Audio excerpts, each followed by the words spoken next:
Second wave, everybody. It is finally here. The second freaking wave. And I gotta say, it went better than it did last time. The first wave of the tryout, you send some hordes of monsters here and there attacking the village to test the heroes out, to see how strong they are, how well they can handle their powers from the very beginning. And things went rather well, especially for a shield hero doing things mostly on his own with just Reptilia. But this time he has backup. He has people to defend the village, and now he has also Philo and a stronger Reptilia. So this time he can go and face the final bosses head on with the other heroes without worrying about the village too much. So thank God the volunteers decided to help him out, or else he would have more on his plate, concern himself with the village. He shows what it means to be a true hero amongst the other heroes. If you even call them heroes. I feel like being a hero shouldn't be just a title. It should be this right, not just given to you by the authority, but by the people themselves to call whether or not you are a hero. Because what the other heroes do are just, seriously, for them to say, go off and defend a village or something, as if that's a downgraded kind of thing. How in the hell is that an insult? Go off to defend the village. Are you kidding me? That's one of the most important jobs of being a hero, is to defend the weak, the people, because you are strong. That's the point of being a freaking hero. And you call them out as that's supposed to be a certain insult? You know what? Maybe I will go off and defend the village. I'll leave you guys go get killed off yourself, but clearly you don't know what you're doing. And that's exactly what it is. These people are so caught up within their own shit, act like they don't stink, to the point where they don't know what they're doing. There's this giant ass ship, and each one is doing a certain thing. One trying to destroy a Soul Eater, one trying to destroy a Kraken, one trying to just destroy the ship itself. But none of them are trying to put the brains together to see, okay, clearly what you're doing is not working. Sword Hero has been fighting the skeleton dude, no matter how many times he killed it, it kept coming back. The Kraken don't seem to be letting up. And the ship, really, the ship, Arrow Hero, you are dumb. So it takes a man of common sense. The Shield Hero. They come in and tell him, you know what, let's analyze your enemies, all the enemies. Clearly, there's nothing special about the skeleton. The Kraken was just the Kraken. And the ship, really, I'm not even look at the ship, that's dumb. So he looked at his surroundings and knowing something up with the shadows. Thanks to using Reptilia's ability, he was able to discover the true enemy was hiding within the shadows. And they were able to discover it to make a giant dimensional Soul Eater.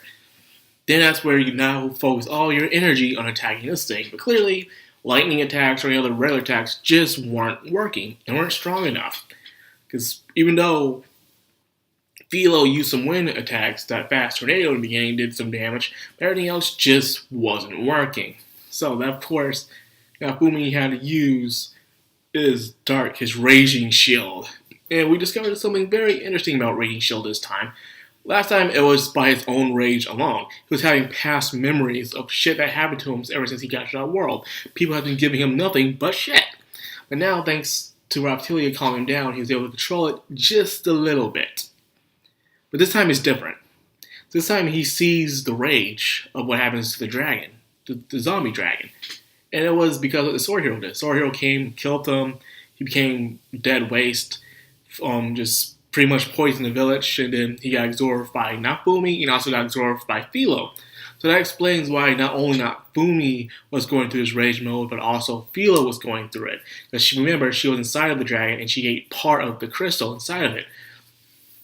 So every time Nafumi was using rage mode from now on, I'm guessing Philo will be going through the same thing as well. So her power also will increase. Because at first she was using her on attacks. She was, putting stings on that creature, but when she went full rage mode, one kick and that thing went flying.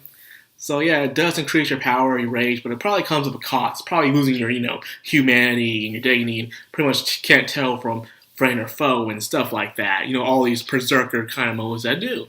And it probably puts a strain on your body as well. So, but hey, get more powers. Now, thankful for Reptilia bringing him back to light while the other heroes are just sitting there, just watching. And even after everything's said and done.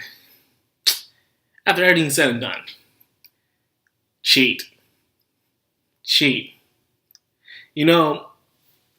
It's not just going with just Shield Hero, but any other kind of anime, manga, or light novels. Every time there's a very powerful character, the first thing people want to say is they're cheap, they're OP for sake of being OP, and it's kind of discouraging sometimes. I won't admit, there are some characters out there who are just OP for no freaking reason. It's just dumb, no good explanation. But then there are some characters out there who are really OP because they put the effort into becoming it. They train really hard. They've put a lot of focus into what they had to do, and because of that, they became really strong compared to everybody else. It's like when I was having a conversation with someone about a certain series, and they didn't like how the main character felt OP, how they were just good at everything. Because, they were good at magic, and they were very smart to come up with certain tactics. Well, then I had to explain to them, that's because they put the effort into it. Ever since that person was just a baby, like a toddler, they have been studying magic. They have been learning their math. They have been learning etiquette. They have been learning all this kind of stuff throughout the entire year since a child, all the way up to a teenager. So of course they're going to have all that knowledge and all that power because they spent their entire life training for that. So therefore you can't call them cheat. You can't get mad at them for being OP if they took the effort in order to get that way. It's like looking down on a very smart kid in school. You go to a public school. You're not doing so well. You're making some A's here, but mostly C's. Then you see this one kid who's making like straight A's, and they're an honor roll student. Everyone compliments them, their talent and everything, because you can tell because they put the effort into it. They studied, they trained, they did everything they can. They focused on their stuff instead of playing around. And because of that, they became top of their grade. Can you say they're OP? Can you say they're cheating? How can they? They're putting the effort into what they're doing and beyond. So can you really blame Nafumi for being that strong? No, because he put the effort into it. He studied medicine. He went around doing adventures, quests by helping out other villages. By helping out other villages, he understood more about his powers and his teammates. He worked up on those abilities. Makes perfect sense. So that's why I get kind of mad when people don't like a character. They say they're OP. Then if I do look at the character and I do see them putting effort into the reason why they're being OP, I get kind of, that's a bad reason to hate characters, all I'm saying, I understand they're like Kirito, and they're just good at everything for no freaking reason, or some other characters. I understand. I'll back off. Like, what? You're right. But this right here, nah. But that's not no one's hating on Nafumi, it's just the characters inside the story that's hating on Nafumi. Everyone loves Nafumi because people love the underdog, the man that's been done wrong. And it feels like this anime couldn't come at a better time. It's almost as if Japan didn't even know anything about what's going on in America. But it just feels ironic for this kind of anime to come out. It's at the perfect time right now, the perfect time. So even though they defeated the monster, a new enemy has approached, and they call themselves Glass. A very kind of sexy lady, I gotta say. And she's Glass. She carries 2 fans, and she looks pretty OP. So break yourself, Nafumi. Screw the other heroes. I think they're gonna be dead weight. But as long as you got Philo and Artillery on your side, I'm pretty sure you do a pretty bang up job. So no worries here.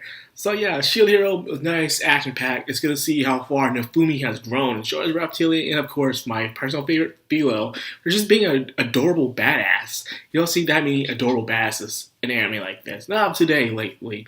So it's nice to see that. Of course, we got to see some of the villagers, even one of the old ladies doing freaking martial arts, for God's sakes. That was interesting. And to see what losers the other 3 freaking heroes are. If you even dare call themselves heroes anymore. Because right now they're just freaking dead weights. That's all I'm saying. So anyway, that's all I got for this video. I hope you guys enjoyed the Shield Hero, and I hope you enjoy this content. If you do, then hey, why not drop me a like, comment, and subscribe. And of course, hit that bell icon so you get notified every time I upload. This has been the Madcrown on Anime, signing out.